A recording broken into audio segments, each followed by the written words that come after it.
Hello and welcome to the Drumwell podcast, where we look at what drummers do away from the kit in order to do their very best behind the kit.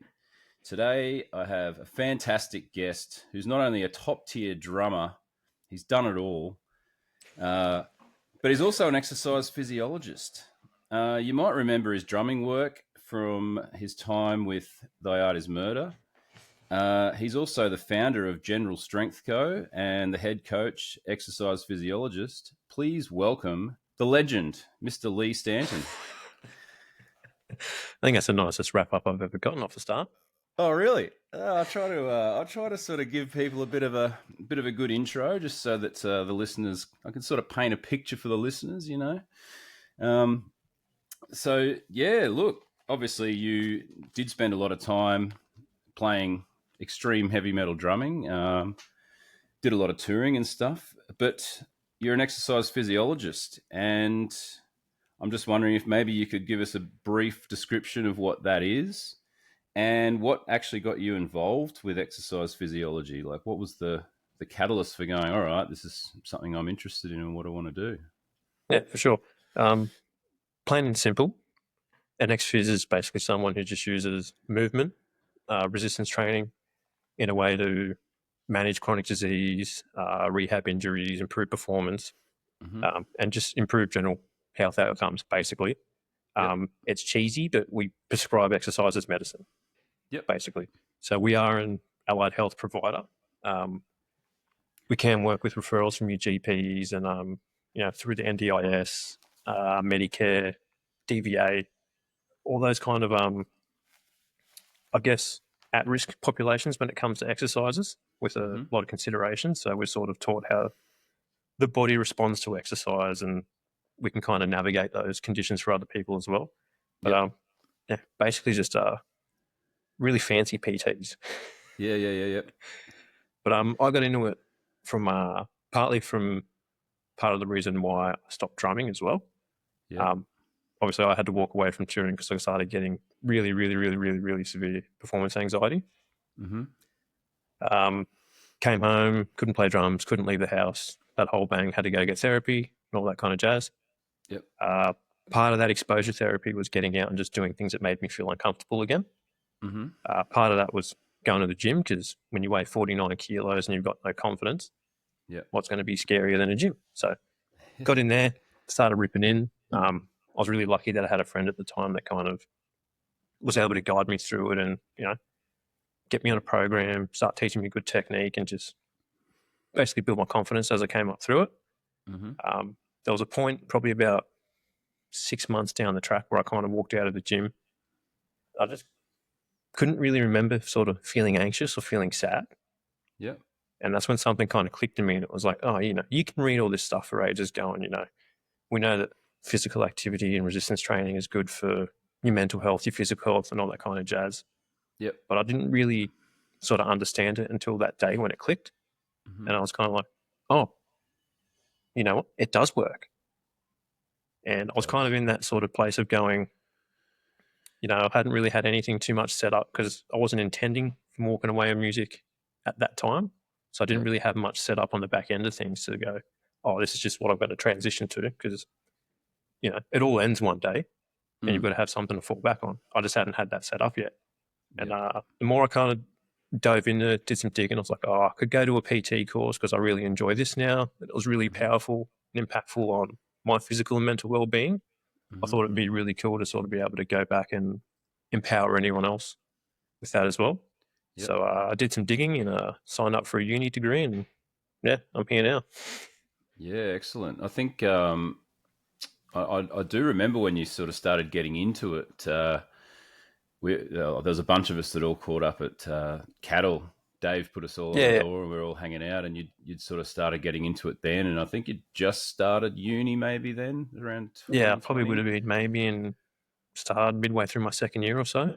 And I do remember that. And then actually we've sort of, there's the odd hello or whatnot, but we've sort of reconnected over the last 8 weeks because I did this course that you put up through General Strength Co. It was an 8-week strength course that you just put out for free, like a lot of sort of PTs and stuff do these days. I actually found it really excellent. It was kind of, there's obviously moves that I haven't done before in there, but it's kind of the way I actually train. Because I've worked with an exercise physiologist. Like people who listen to this pod often would know that I had a back thing, like a L5S1 degenerated disc, which was causing spasms. So I went through the what's it called? No, I went through. I worked with an exercise physiologist at a place in Wollongabba that basically does sort of rehab for back things, and I just had a lot of great success with it. And obviously, it's one of those things is you got to keep doing the move. So every day I'll do a form of a hip hinge, which translates into a deadlift when you're putting weights to it, and squats, and I work them into all my workouts, even if it's just using resistance bands. So that's my warm up every day. But just the whole body movement, that's the way I train. A friend of mine basically said, "Oh, you train like an athlete," and I thought, well, drumming is a whole body exercise, really. Like the instrument, you're using every limb. You're using, particularly playing extreme metal. Yeah.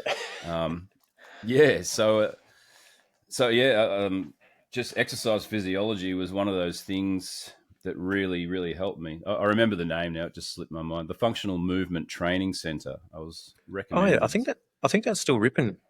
It is, yeah. They've actually got a couple of branches now because my best mate lives up the sunny coast, and she'd been having some back issues. And I told her, look, I did this course; it fixed my back. I didn't have to take any meds, or there's no like surgeries or cortisol or cortisone or whatever they call it, injections. Yeah, cortisone injections. Yeah, cortisol. That's what adrenaline, isn't it? But so many similar words. But yeah, it just really helped me, and it's just cool to sort of pick the brain of someone that knows both drumming and exercise physiology, because it's musculoskeletal and like movement, like the mechanics of the body, and just sort of learning to understand that. I just find it really interesting. Yeah, it's I don't think people appreciate how sort of, I guess, physically demanding, I guess anything up from like rock, punk, especially in like extreme metal drumming actually is. I think I can't remember her name. There's a lady on Instagram at the moment. She goes out to the show and she puts out like heart rate monitors.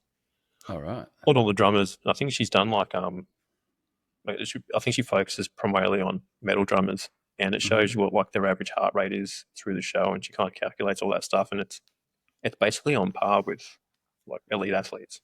Yep. Which is really cool to see. But yeah, it is one of those things. It's like, your body's there to perform in a way.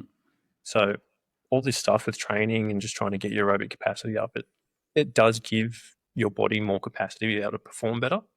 Because you are doing some pretty wild shit. You're throwing your arms around, you're twisting, all that kind of stuff. And if your body's overly not, I guess, able to handle that, that's when you do start to see like, little niggling back injuries or elbow or shoulder injuries start to pop up in that sense. Yeah, body's pretty wild, man. It is. Now, something I actually have noticed, like doing your course over the last 8 weeks. Now, I thought I had a fairly decent amount of core strength, but I feel like that's really ramped up because obviously, the deadlift and the squat are really sort of core based movements, although you're using your whole body in a mechanism, like a mechanical sort of form. It definitely strengthens your core. But I also found, like, obviously my legs feeling stronger. I was doing just some double kicking practice the other week, and I'm like, this feels really good. And the only thing I'd really change, aside from the only thing I'd really change, was doing the strength course. So, but core strength is just so necessary for drumming, particularly like trunk rotation, like you say, twisting and stuff. I also did a drummer's ergonomic course. I'm not sure if you've heard of what's his name, Brandon Green, I think, the drum mechanic. I think I've heard the drum mechanic name yet. Yeah, I think his name's Brandon Green. I did his drumming ergonomic course where you set up your drums so you want to keep your elbows. It's like sit straight, keep your elbows in. It sort of shows you where to position your legs and your feet for your body type. Positioning of drums. He's even got like angles and measurements. So I was kind of doing it because I'd sort of reduced certain things just so that I could still play and it wouldn't aggravate my back when it was actually at its worst. Yeah, because we used to have pretty bad back stuff when you're like touring with King Parrot, and because you guys were touring pretty hard for a while. Yeah, so really, look, the back thing really kicked off during COVID. So my partner and I built a house during COVID, and we did all the landscaping ourselves, and we did a long day, and I was laying grass, and we were doing it all day, and by the end of the night, my back was really sore, and it just started to spasm. And so I guess I put up with that for about a year before I really went. I got an MRI, and it was less than a year, but it was about a year until I actually got in to see this neurosurgeon. Dr. Johnson, his name is. He's the one who helped in part with the functional movement training course that I did. So he sort of worked with physios and exercise physiologists, and there's a bunch of trainers there, and they've created this course or these various courses for like spinal injuries. Yeah. And really it's about building up those, erector spinae muscles down the side of your back and your glutes. And like my back's fine. I wouldn't even say I have a back problem anymore. It's gotten that good. Yeah. But definitely core and like even pelvic floor and stuff from some of these moves really helps. Now I talk a fair bit about the concept of prehab. Like it's something that I've just seen online with my own research. Prehab was originally, I guess, talked about for like, say, someone getting a knee replacement or something, and you'd rehab all the muscles around it before they took your old knee out and put a new one in. But then this concept sort of came out like, what if you're doing movements to prevent injury altogether? I had a shoulder thing at like recently. It was in this shoulder. So my therapist gave me a bunch of movements, and I went to a physio, and I got a bunch of movements, and I was doing those, and it's like, well, I'm doing it for this shoulder. Why don't I do them for this? Just so that I don't potentially have that injury on the other side there. Obviously, it works with many joints, but what would your sort of thoughts on that whole prehab thing be? It's your rehab should sort of turn into your prehab, basically. Mm-hmm. So the movements that you start to do throughout your rehab are usually primarily really, really, really, really regress strength training. So, like you would have just started, probably half hip hinging down to a couch, and you slowly build that up over time, and then you start to load it. You can slowly regress that into your prehab, because your rehab should progress into training, basically.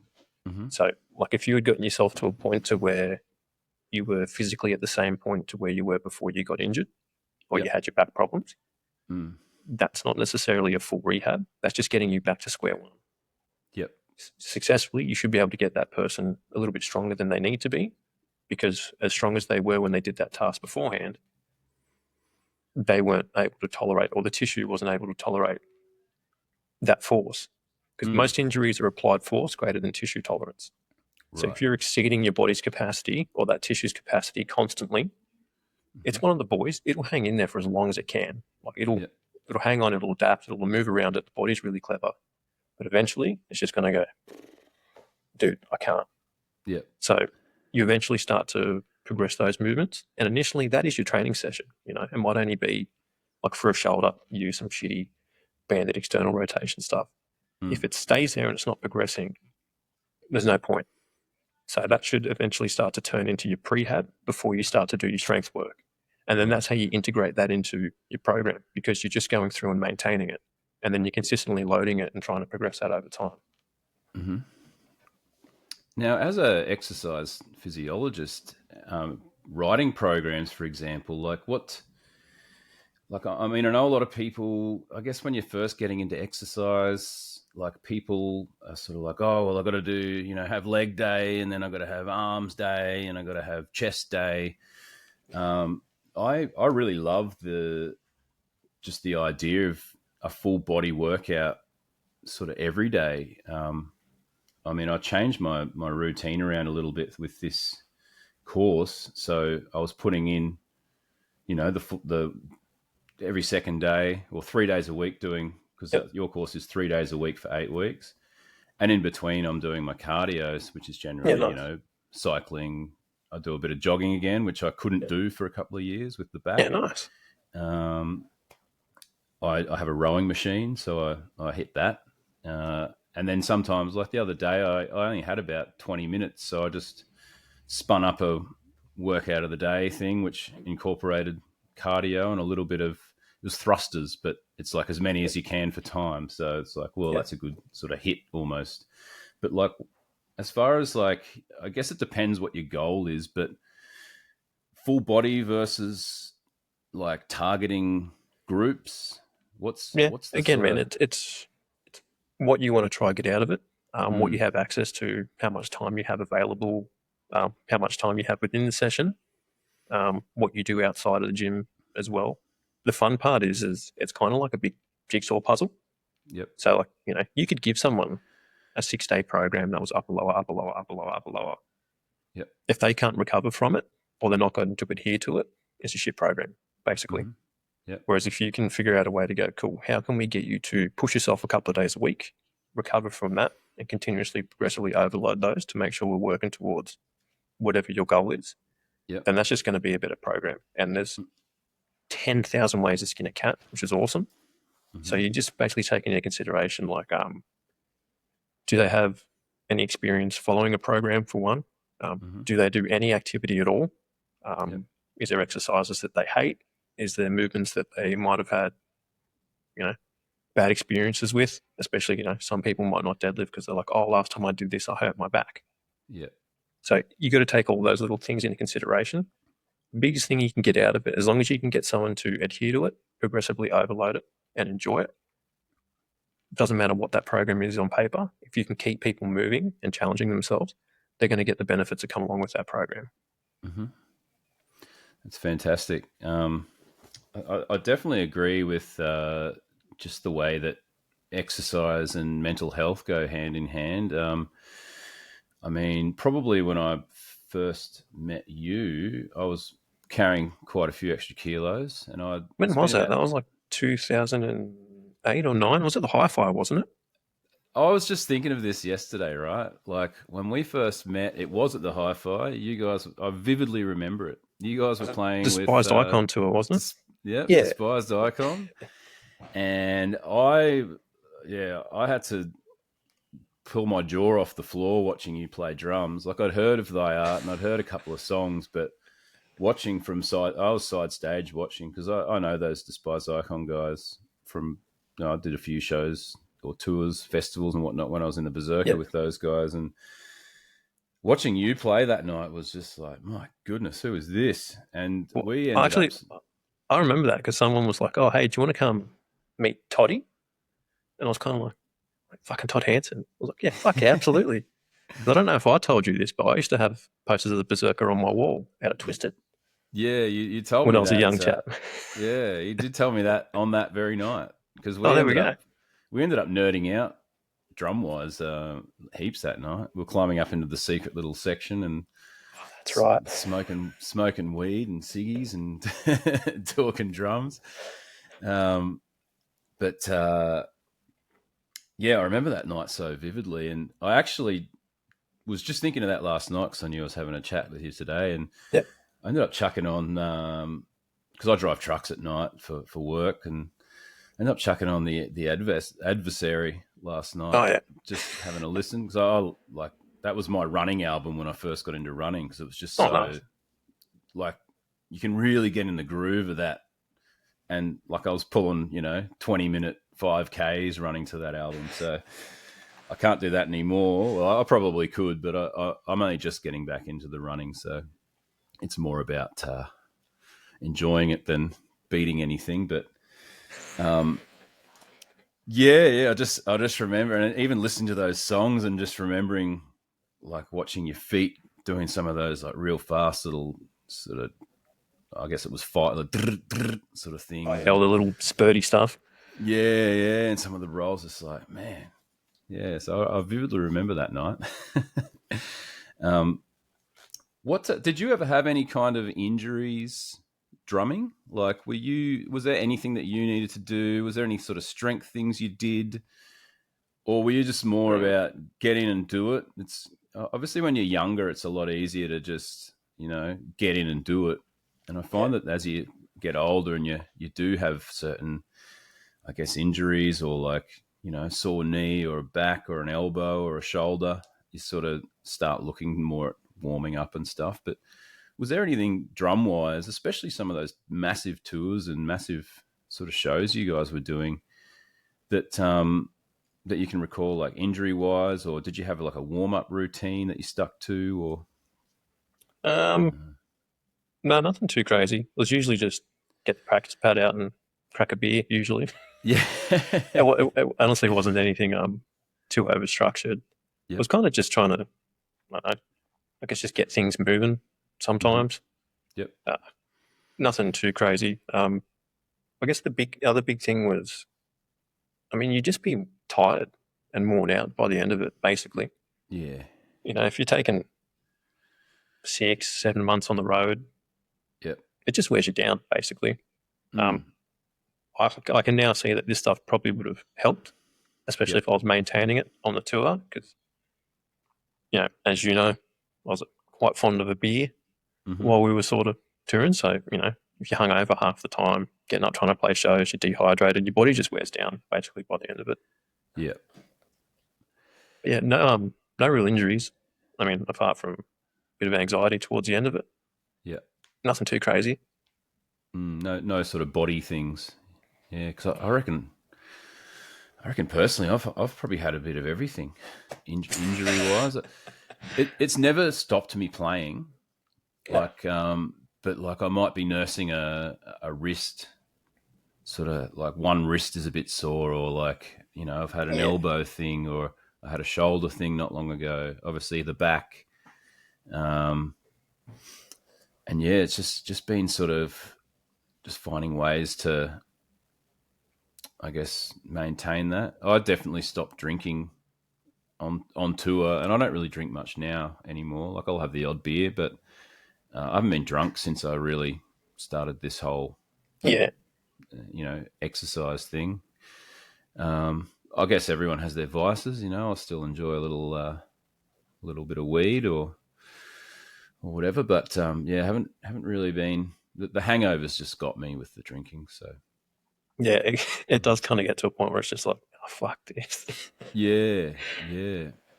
What I did find before the last tour I did, which was 7 weeks, and the one we'd done before that, we only really did 2 sort of long ones after COVID. Did a US run a 6-week US run in 2023, which is my first long run after having back spasms. Yep. And then did a long run at the start of the year. I actually trained for about 6 weeks from mid-December right up until we left before that run, and I definitely noticed the difference. And I was also a bit wiser with my, I guess, programs. Not that I sort of had a program. I like programs, but it's I feel I've got the discipline to do the exercise. It's just become a habit, I guess. I do it every day. And I could translate that with resistance bands and body resistance. And sometimes there was a gym that I could use. But just sort of any sort of tips on like maintaining that habit, especially like for drummers on the road, or just for people that do travel or that are busy, like it's so easy to just go, I'm not going to do it today. From what I've seen, probably in the last year or so, there's definitely a big uptake of people training on tour now. Mm-hmm. And I've seen it, like a lot of bands are starting to get like weight equipment, and they're in between the trailers getting after it most days, which is great. Like there's definitely been a big upsurge in that. Your best bet's going to be do what you can with what you got. Yep. You're not going to be making PBs while you're midway through on tour. If you have access to a gym, great. If not, you can get a bunch of kettlebells, some dumbbells, like you said, resistance bands. Mm-hmm. And it doesn't have to be anything crazy. You can set yourself up a little high intensity circuit, 15, 20 minutes or something most days. And you're at least going to be able to, maintain your fitness level, keep those movement patterns fresh, keep the body feeling good. And when you get home, you can go straight back into whatever you're doing previously. Most of it's just going to be, if you have some sort of routine that you can run through with body weight, even if you can include it to your warm-ups for shows or stuff like that, the best way is just going to be getting into something rather than nothing, because otherwise you just slowly become deconditioned. And then by the time you get to the end of the tour, you're gassed. And then when you got to get back into training at home, it's twice as hard because now you're deconditioned and jet lagged. Yeah. And also something that I've always been quite conscious of is when I do go away for a long stint and I'm not training like I do at home, where I do have the weights and I do have the machines, and like we don't have a massive setup, but we do have, a cable gym, a rowing machine, a squat rack with dips. Yeah, I was actually basically got a full gym. Yeah. But it's in a little 3x3 shed in the backyard. I even bet a nice little sweat box. Yeah. In the summer it's sweaty. In the winter it's a little cooler, but it's everything I need. And then I've got a park around the corner. There's actually a lot of parks around now with gym equipment. They're definitely popping up more and more, which is good to see. Yeah, so I certainly hit that up a bit. I'll do a park workout generally on one of my cardio days. Yep. One of my goals this year was I wanted to be able to do pull-ups. I can do chin-ups, but not pull-ups.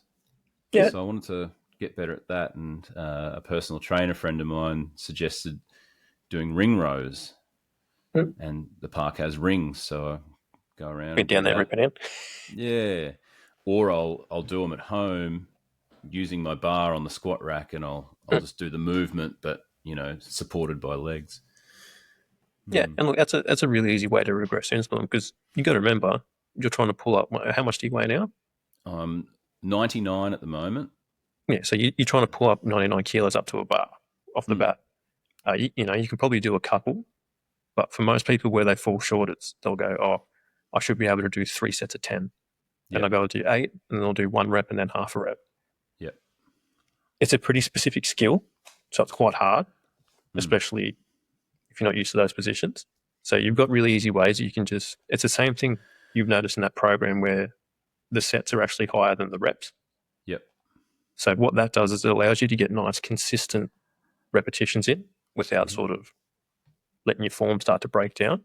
Yep. And you can basically start to build on those as you get better at the movement. So like with pull-ups, you could do 10 sets of 2 for a week or a week or 2. And then the next week, try to do 10 sets of 3 and just slowly add a rep every week. Or you can do a top set without anything and then do some back down work where you can use like a resistance band, or like you said, with your legs to give you basically lessen your body weight a little bit to make it a little bit easier. And you just keep building that capacity and that skill up over time and just slowly keep chipping away at it and progressing at it, and you should be able to get there. Mm-hmm. Yeah, I've given myself till the end of the year.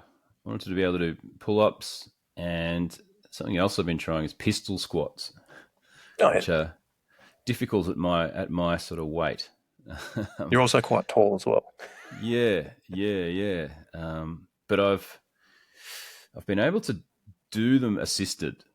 So both pull-ups and pistols, I've been able to do them assisted. So with a pistol at work every afternoon, I'm in an elevator delivering pallets to a store, and this elevator just has like a bar, like a handrail.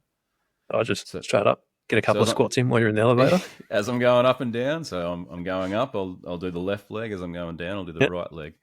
And we call those exercise snacks. Yes, exercise snacks. I love that term. Yeah, yeah. I use the elevator a lot. Sometimes I'll just do squats. Sometimes I'll just do hinges. Just if Hmm. something I learned, if I had a bit of any kind of like soreness in the back, I can just Yeah. get my fingers like that. Make sure that my hip bone and the bottom of my ribs stays evenly out, and I'll just hinge.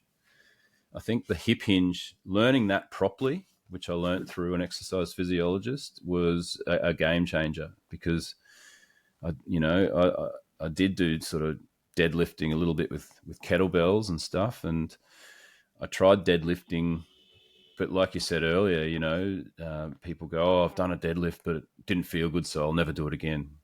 Yeah. I think it's actually really learning those movements properly, and even having someone like look at your form or filming yourself and making sure that you're doing it right is pretty important. Yeah. It's a tricky one. Like I've had 88-year-old guy do trap bar deadlifts. Like they're not unsafe. Like Mm. majority of exercise that you do is actually quite safe as long as you sort of get into it slowly over time and progressively overload it. Yeah. Like I had one lady, she originally came in as part of work cover at the old clinic that I was at. Mm-hmm. She came in and uh, like pretty much just like catastrophized. Her back pain scan showed just general aging kind of Yeah. things. You know, most people are going to have some sort of degeneration as we start getting over 40-ish down the line. Mm-hmm. She became so scared of movement, she ended up in a psych ward for about 2 or 3 months, I think. Wow. Yeah. And getting her back into the gym and basically convincing her that, hey, we're eventually going to have to lean over and pick stuff up. We need to get back into it. And it Yeah. probably took me 2 or 3 months. And I was getting her to start to be able to basically get her to do like a very basic hinge version with about a 20 kilo kettlebell. And she was quite pumped about that. Yep. But for her, that was a 6 month process because she had basically become petrified to move. Wow. And then the Yeah. part that comes along with that is the muscles become deconditioned. They can't tolerate load anymore. She's not moving as much in general. So now aerobically, she's deconditioned as well. Mm. So once you start getting back into the gym, if you become that deconditioned, everything's really hard. So not only are they scared of the movement, they're really deconditioned and everything's just going to be really hard. So Yep. it is hard to sort of get them back in that movement. But if you can load all those tissues up over time, they'll be pretty good. And once they're strong, it's really easy to maintain. So you'll find now that, you could probably do a session once or twice a week and you're going to maintain most of your strengths. Like it's not going to really go anywhere, Yep. which is great because it means you don't take much. But to get people back into that is a bit challenging. Yeah, for sure. That I think that's always played in the back of my mind because I started my sort of, I guess, exercise diet and exercise. The thing I started with was just an app I had on my phone, 7 minute workout. It was 12 body Mhm. resistance exercises, 30 seconds on, 10 seconds off, Yeah, and I nice. just did that. And then as I got better at that, I'm like, well, I could do two 7 minute workouts. So I was doing 14 Yeah, minutes. Um, and then that's where I was like, it sort of snowballed for me, and I got right into it. Then I had, I guess, the setback with the back thing. So I was still doing exercise. I was still doing things. The good thing with my back issue was that uh, I'd go to bed and I'd wake up the next day fine. So I'd go yeah, into spasms by the end of the day, and then I'd go to bed and I'd wake. It was like the inflammation was gone, and I could just get back into it, go to work, do everything normal, but yep. knowing by the end of the day I was probably going to have a back spasm Be a again. bit gas, yeah. Yeah, but I think that for me, I work out 5 or 6 days a week, uh, and I try to have 3 of those days where I'll push myself, and 3 where it's just I just want to move because Yeah. And look, I mean, if that's the good part is if that's in your routine and you're recovering from all of those, you're not feeling like super sore, gas fatigue or anything like that. That's perfect. That's absolutely perfect. yeah, what I did find with a couple of the movements in your course, I did have a little bit of the DOMS, delayed onset muscle soreness, but it was generally like week 1, and then Yep. again in week 4, where some of the movements changed, like in the fourth week. With that particular course, I know that obviously it was really focused on deadlifts, bench press, and squats. I haven't done bench in a long time with a straight bar. I normally do it with the dumbbells, and that's actually part of it. That's actually some of the movements there. But just those three movements and the way you designed it with the full body stuff to really aid in those three movements, because they're the focus. You know, I think with every single one of those, you're doing sort of 5 sets of 3, and then you're basically doing 3 sets of 8, 10, 12 of like auxiliary movements, which will really help. What's the sort of, I guess, exercise physiologist terminology behind like maybe setting it up that way? Because I really found that great. But this was just kind of just to be like a general good strength program to kind of bring up all those lifts and all the musculature involved in those movements, basically spread out over 3 days. Yep. So instead of just going, today I'm going to do deadlifts, so I'm going to do deadlifts, and I'm going to do hamstrings, I'm going to do a bunch of back work. You kind of sprinkle that out throughout the week. So you're still touching on everything, sometimes 2 or 3 times throughout the week, but you're able to get that in across your whole body as well. Yeah. So the reason I put the more sets over the reps in the big strength work, like I said before at the start, it's a skill. So you want to have really good, focused, nice, consistent reps throughout those. And that allows you to do that. So if you can get 3 reps really well, you're not going in a set, 4, 5, 6, 8, 9, 10, and basically your technique or your bracing just starts to digress as you go through. It's really just to sort of kind of expedite that learning process as well. It's kind of like the way, if you're learning a new fill, you slow it down a couple of BPM. Yeah. It's the same kind of process. And you'll play that for, you might run through it 10 or 15 minutes. Then a couple of days down the track, you're like, this feels better now. Yep. It's just the way the body learns, because it's kind of like picking up everything throughout the day. You're kind of like having it on a USB stick. And then when you go to sleep, it uploads it to the mainframe and kind of goes, okay, we've updated the software so that when you come out and go back in and you open up that file, I guess, for saying, this is bench press, it's cleaned it up and it's updated the file. Yep. So that's kind of the reasoning behind the sets and the rep schemes on those heavier work. For general strength work, you try to keep it to the lower end because you want to move more weight. The accessory work kind of allows you to start build up a little bit more capacity in the muscle as well. Yeah. Because, you can start doing sets of 20 with bicep curls and stuff. And all you're trying to do is basically just get a little bit of conditioning into those muscles so they don't gas out as quick. But you can kind of use the week to spread that out where you're going, okay, we're going to try do sort of, a heavier quad dominant movement at the start of the week. And then we might do like some hack squats towards the end of the week and then some leg extensions on the other day. So you're getting 3 different versions of some sort of quad stimulus, but they've all got their own little individual purpose as well. I've got to say the hack squat, that was the one move that I couldn't really adapt correctly with my setup, but I did find one that you could do with a bar. I think I sent you the link to that video. I'm not sure how, because I actually hadn't heard of a hack squat before this course, but like I went through all the exercises. You had a few with the program you sent out. You had like YouTube links, so I watched a bunch of those, and then I'd sort of watch, other ways to do them. But the hack squat was the one that I didn't actually have access to. Yeah, there's another way you can do them if you get like a really long foam roller that's dense. Yep. If you put that behind your back and hold like a kettlebell at the front, it just kind of gives you that pivot and the external support, which is the same thing that the hack squat does. It's just a really kind of, I don't know, an easy version to do it at home. That's not necessarily a hack squat. Yeah, cool. Because that was one of the moves that I probably liked the least. But that one and the Copenhagen plank from the feet, I was good on the knees. It's like, I could do this all day. When I got to the feet, it's like, you really feel it more down that, I'm not sure what the muscle's called, but the one that runs down the inner thigh there. Yeah, your adductors. Abductors, yeah, you could really feel it in there. I feel like like down the side of my my sides, my actual core sides. Yeah.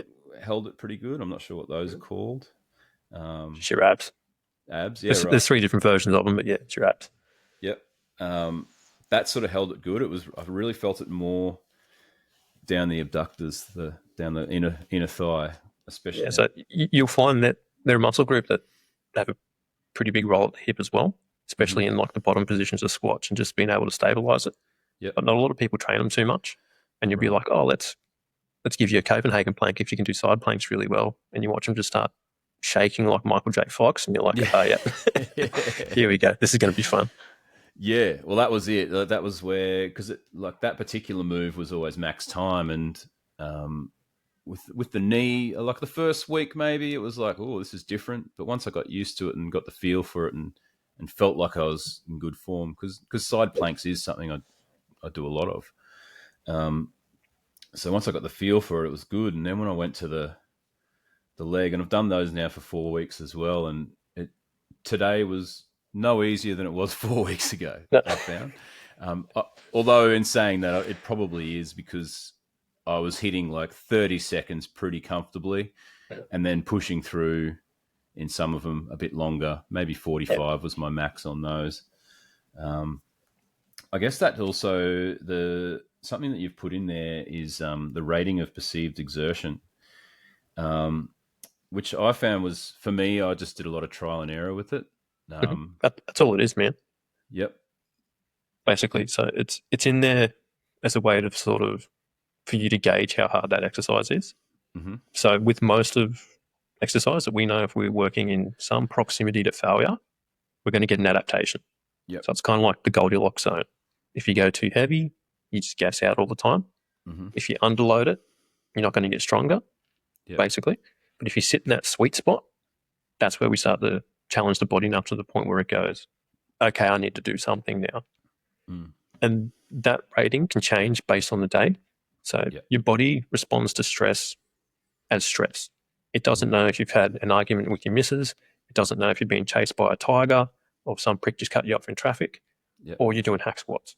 They're all stress response to the body. And your body can only kind of build up so much stress before it kind of goes, hey, man, I can't do this anymore. Mm-hmm. So things just gets harder. And you'll notice in some days, if you've slept well, you've had a good week, you're hydrated, you've eaten something, you'll go into the gym that day and you'll go, oh, I feel pretty good. I can push a little bit harder today. That's because you got a little bit more in the tank. Basically, you're not as stressed. So your rating of exertion is a little bit lower and you can push it a little bit harder. Whereas if you go inversely to that, if you've had a shit sleep, you're dehydrated, you got fucking flogged at work, some prick cut you off on the way there because Brisbane drivers are fucking terrible. You're going to get in the gym. And just for example, if you were deadlifting 100 kilos last week and it felt pretty good, but this week 90 kilos feels like that 100 kilos, that's what that rating's there for. So you're still getting in there, challenging yourself, getting it moving, but you're not sort of just overdoing it. You're kind of capping it and going, okay, I know how hard I should be working. And I'm always going to try to chase that kind of proximity to failure throughout those movements. Yep. Yeah, no, that was another thing I found was when it went from like the tempo. I really liked the tempo. As a drummer, that felt good. Dude, if you really want to nerd out, drum metronome on. Yeah, I didn't even think of that because something I just learned, and I've only started doing it this week. I was listening to another podcast, and they were saying, because normally I'll get up early and I'll do a few bits and pieces, and then I'll do my workout, and then I'll get myself ready and go to work. But something I heard was you can focus a lot more on, say, something you're trying to achieve. Lately, I've been trying to get back into just drum skills, because I played the same thing for so many years, being, thrash grind, blast beats, and thrash blast beats for decades. Yeah, exactly. I've only really done the 2 bands for the last 11 years, and it's thrashy grind. And I was like, oh, okay, I used to be able to play all this. Let me try that. And I couldn't do it. So I've really gone back and tried to relearn a lot of the stuff that I've forgotten. Someone said that music's a diminishable skill, and I really believe that, especially just in the last few months of trying to build up some sort of drum stuff that I haven't done for a while. Yeah, but I think Oh, sorry. No, you go. I was going to say, like, unless you're a freak like an Eloy, then you can fucking play everything and just make it sound groovy. Like, I've never sound metal sound that groovy, which is fucking mad because I feel like watching Slipknot videos now, I'm just as excited as I was when I first put on that fucking Disaster Pieces DVD. Yeah. Like, it's pretty mad. Yeah. But in the sense of, it's kind of like strength and conditioning in a way. So, you know, certain genres of music require certain skills. So it does become quite hyper specific on what you practice, which means something else kind of gets lost or wound away because you're not focusing on it. Yeah. So it's probably not that you can't do it. It's just, it's sitting in a little dusty part of your head just going, oh, I haven't been used in a while. Yeah. But once you sort of blow the dust off it and slowly start to reintroduce it and sort of like really short focus sessions, you'll probably find it'll actually start to come back pretty quickly. Yeah. I'm trying to learn, like I used to be able to read notation pretty well, and I can still read it, but I can't just sit down and chuck a song down that I've never listened to and just go, oh, this is how it goes. I can't do that. Yeah. So, no Rob Brands. No, exactly. Yeah. But just this thing that I heard was like, if you exercise and then come straight out of exercise and into like a focused activity, you'll get a lot more out of it. So I've been trying that this week. Where even just going for a walk, man, it makes a big difference. Yep. I used to go do it before my exams, and it made a big difference. Yeah, well, that's another thing is like forward motion for a human, and the peripherals, just seeing things going past you in your peripherals, but a lot of them recommend like no music, just be there, be present in the walk. Well, and I'm the same with, particularly when I've done your course, I didn't listen to music and I didn't listen to a podcast where in sort of cardio workouts, I'll chuck something on. Like I love running to music. Yeah, it's a good way to zone out because at the end of the day, it is pretty fucking boring. Yeah. I'll probably never say that I love running. It's just something I've done because I feel like it helps with my cardio for drumming. Yeah, for sure. But yeah, I'm not too sure how it's going to go yet, but I've only really done it this week. But I've been getting up, having my cup of coffee and getting straight out there and doing my exercise and then trying to focus on something and see if there's any difference really. Yeah, it's going to slip my head. There's a proper terminology for it, but it's basically just like really hyper focused on that skill for 15, 20 minutes and then leave it. And just go back and keep doing that every single day. And it's a way to sort of, because as a kid, you just pick up skills. Like it's gone out of fashion. They can speak 2 or 3 languages really easy.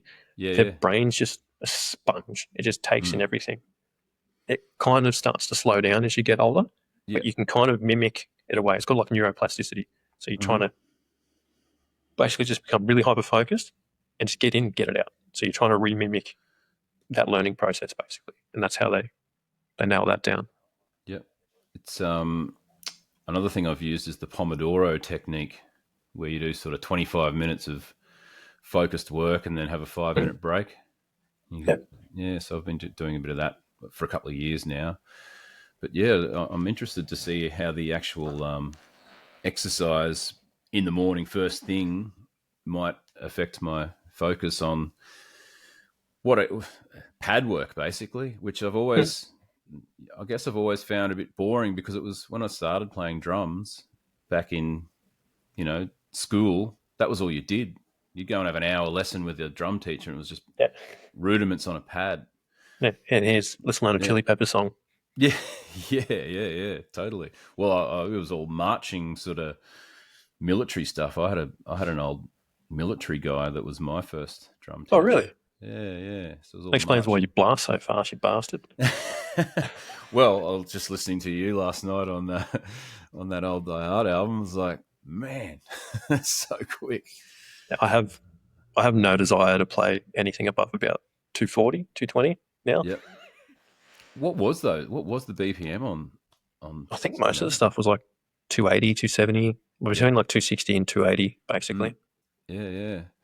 Because that's another thing I've I guess lost a bit is the speed. Like I sort of developed this technique, particularly with King Parrot, where it was at like a certain speed, but it's like I want to hit as hard as I can. Yep. With a blast. What's the fastest blast I do? That's how hard I hit. So I sort of developed fingers and wrist, and got like pretty hard. But then it's like, and then now I want to play only that same velocity on the snare. So even on the slow bits, when people might hit it harder, it's like I'm only going to hit as hard as my fastest blast, because that's the softest I'll hit. Yeah. So how can I make the softest hit as hard as possible and then hit with that same velocity every time? But now it's getting out of that habit, and like I want to learn to do the finger thing, and I'm trying to do that one where you're like doing multiple fingers. And you kind of alternate through each one to try to get them going. Yeah. And so I've got like a stress ball that I carry around in my work bag, and I'm stress balling when I'm driving, because like we got automatic trucks, so you're sort of on the motorway. It's like just cruising, chilling, stress ball. Yep, doing that sort of thing. So it's endless. Like your body's a pretty amazing piece of machinery, I find. Oh, dude, it's crazy, and it's honestly an adaptation machine. Like it will adapt to whatever you throw at it, basically. Because if you look at some of the feats of like what people can do, it's pretty crazy. If you look at the end of like powerlifting and strongman, when you got dudes deadlifting like 501 kilos, and then you've got dudes that run, I don't know, an ultra marathon. Like either sides of those spectrums are pretty wild. Yeah, definitely. Probably going to wrap her up a bit in a tick, but a couple of questions I like to ask. Do you have any top tips for longevity? Just from an exercise physiologist perspective, but also a drummer perspective? Well, from the X-Phys one, it's going to be move. Yep. If you can, get into the gym 1, 2, 3 times a week. It's all you need. You don't need to be in there seven days a week unless you want to be sort of like an elite athlete or you've got a very hyper-specific goal. For general health, 1 to 3 times a week's pretty maintainable. Yep. Get in there for anywhere between half hour to 45 minutes. Put some effort in. Actually push yourself. Yep. Move every day in some capacity for at least 30 minutes. Keep an eye on your blood pressure. Keep an eye on your blood sugar. Keep an eye on your resting heart rate. If you can keep them within all their normal ranges, for general health and longevity, it's probably the best thing you can do. For drumming, make sure you're going through and doing maintenance of your wrist, your elbow, your shoulders, your core, your back, your legs. Try to keep your cardiovascular health up a little bit. Those things necessarily aren't going to make you better at drums, but they're going to help you play drums longer. Yep. Playing drums is going to be the thing that gets you better at playing drums. But if your body's in a really good space to where it can perform and it's not stressful on it, then you're just going to get more out of that. Yeah, for sure. I also definitely find keeping my body prime, I can sit down like for those marathon practice sessions, 3, 4, 5 hours, where the time just goes and it's like, oh, cool. I feel good. I don't feel sore. If anything, my ass gets a bit numb from sitting for so long. But there's no like pain. There's no back issues, no shoulder or elbow. So yeah, it's basically the same as strength and conditioning. Like you're trying to get the amount of strength that you need, the aerobic capacity that you need, and better at the skill at the same time. The dudes in the gym that are playing elite sports, the gym's not really the thing that's making them better at their sport. It's just making their body more robust to be able to go out and handle the demands of that sport. Yep. And that's going to translate for someone that just wants to be able to go do their groceries without gassing out. You playing drums for 5 hours, or someone running on a footy field at an elite level for 80 minutes a game. It's the same principles, but it's just giving your body, I guess, the best position to be in to be able to go through and execute those skills. Fantastic. Now, also, anything you'd like to plug? Well, business. Yeah. If you need help with online coaching or exercise program or any sort of exercise physiology services, feel free to reach out. I'm happy to jump on a call and have a 30-minute chat to see if we can help you, or at least if I can help you point you in the right direction, find someone else that can. Yep. So that's www.generalstrengthco.com. Yep. You offer in-person training in Brisbane. I noticed there's a form on the website. I'm actually going to book in with you to just get a bit of form guide, not like the horses, but bit of guidance on my form. It's been probably about a year and a half since I've had someone else, like a professional, look at it, and I just like to, sure. You sort of feel the way you're doing it, and it feels right, and it's not hurting, so you think you're doing right. But it's always good to get another perspective, I find. Yeah, sure, man.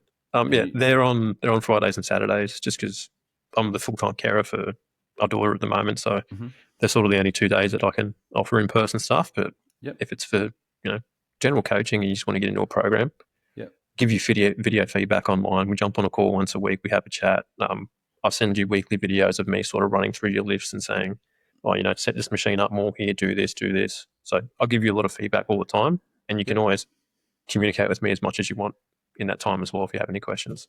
And that's great. That's a worldwide thing, really, because it's the World Wide Web. That's the beauty of the internet. Yeah. Well, mate, thanks so much for giving me a bit of your time today and talking about some of these things. It's I've been really looking forward to it. Just talking about the body and relating it back to drums. It's certainly very cool. So yeah, really appreciate that. That's right. Thanks for having me, man. It's nice to see you. I'm still getting used to not seeing you without dreads. It's weird. I know. Yeah, it's almost been a year now, and I still get a lot of people going. So you kind of catch yourself off guard sometimes, and you're kind of like, "Who the fuck? Oh, fuck, it's me." It's funny you mentioned that, because almost like the day that I had it cut, it just felt normal. Yeah, nice. Which is weird. Yeah. Like I thought, oh, I'm gonna have to get used to this, but this is a haircut I always had before I got dreads. I just got dreads because I have curly hair, and I didn't want to have curly hair. I wanted to grow it long. So just grow an afro. Just go complete polar end of the scale. Yeah. Oh, look, it's probably not as thick as it once was. I don't know that it'll grow as well as it did. But yeah, until last year, I hadn't had a haircut since I was 17. So. Oh wow. Yeah. So yeah, now I've had about 17 haircuts. How nice is it when it's short though? You just get out of the shower, give it a little shake, and you're like, oh yeah, good to go. Just putting my head under the water every night. That's amazing. Sleeping on the pillow without like moving all the hair. Oh, I didn't even think of that. Yeah. Yeah. Now, one disadvantage, I guess, is it's harder to sleep on a plane, because I used to have a built-in pillow back there. Yeah.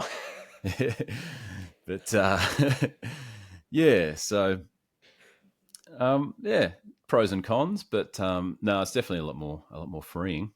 Yeah. I like it. You look handsome. Oh, thank you. So do you. Oh, thanks, mate.